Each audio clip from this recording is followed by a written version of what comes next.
Hi, I'm Nancy O'Neill and welcome to Suncoast FYI. Today we welcome the Florida Fish and Wildlife Conservation Commission, the Urbanite Theater, and the Van Wezel right here on Suncoast FYI.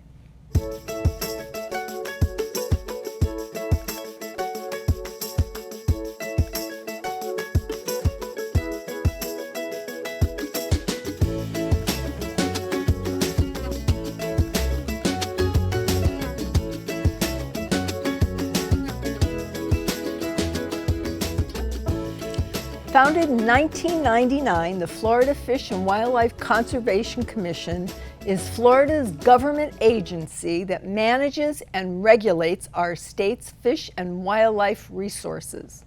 Adam Brown, the Senior Public Information Officer with the FWC, is here with me now to share helpful preparation tips for dealing with hurricane season in our beautiful Sunshine State.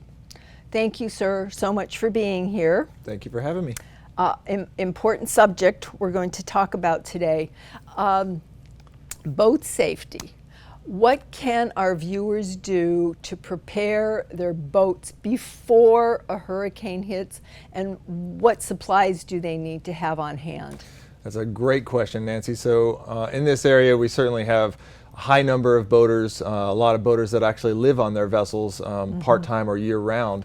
And so it's very important to create a plan early on. You don't want to get caught up in having to struggle to get some of these items in place and secure your vessel when the storm is already imminent. So sure. Trying to create that plan, figuring out what the best location is for storing your vessel. Obviously, it's not ideal to keep your vessel on the water, tied to a dock or on a lift.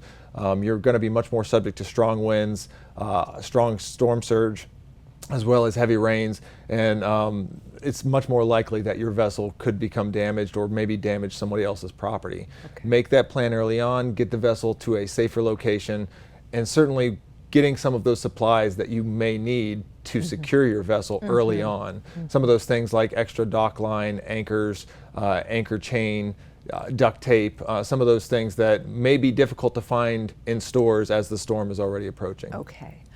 So you don't recommend people going further out into the Gulf? Not at all, no. So we certainly want to make sure that nobody stays on their vessel when that storm is coming, or even when the storm is here. That's going to be the last option.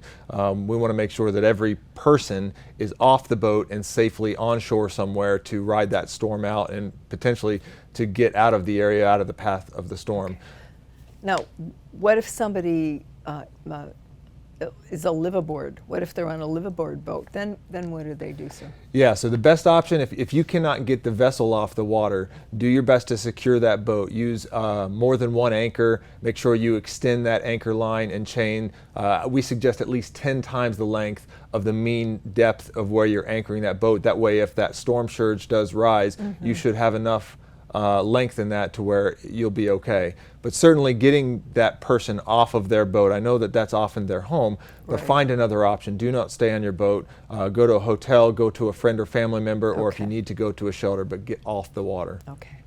Now to switch gears a little bit here, what about the wildlife in the area? What if an animal needs help during a hurricane? What if a manatee is stranded? Who does someone call and how do we help them? That's something we see nearly every storm season. We have manatees that will get stranded. We have other marine mammals that will get injured or stranded, as well as our land mammals as well. And so do not try and help that animal on your own. That's going to probably cause more harm than good. We certainly encourage the public to call our wildlife alert hotline, and that number is 1-888-404-3922. We'll go ahead and send an officer, a biologist, or a licensed rehabber out to assist and make sure that it's properly handled. Okay. So now that the storm has passed, as a boat owner, what type of steps do you need to take? So you're going to have to go out and assess the situation and make sure that it's safe to get onto your boat if your boat is on the water. And if so, go ahead and take photographs, determine if you've got any damage and try and rectify that as quickly as possible. the marine environment can be very unforgiving. And so if you have a hole in the hull of the vessel or damage to that boat, very quickly you can cause damage to the environment and you can lose your boat, and it could end up becoming a derelict vessel, and that's what we're trying to avoid. So you want to quickly get out there and fix that situation. Okay. And just to go back here a bit, what if the animal that you see is injured? Is it called the same hotline number? Yeah, so oftentimes a lot of people might find small or young wildlife that they believe are either injured or maybe even orphaned because Sure. of the chaos that happens in some of these storms. It's very rare that that animal might actually be orphaned. However, it is possible, but we certainly do not want to encourage anybody to try and go approach that animal or collect that animal. Please go ahead and call that number that we provided before. We will send someone that is qualified and can safely determine whether or not that animal needs to go to a rehab facility. Okay. What if it is something more like a pelican or a seagull or a bird? Should they call the bird sanctuary, or should they still call you first? Should you be your first Either point of one is contact? fine. So we work Okay. really well with a lot of different partners throughout our region here and throughout the state.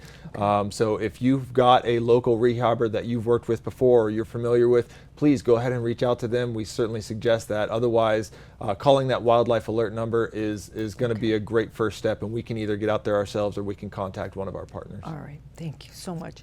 One more time before we close, what is the contact number that our viewers can call? It's the Wildlife Alert Hotline. It's 1-888-404-3922. Great. Thank you so much for being here and for, providing such a great service for all of us. I'm happy to. Thank you, Nancy. I appreciate it. Coming up, I sit down with Leah Savola, the star of the Urbanite Theater's newest production, so please stay tuned.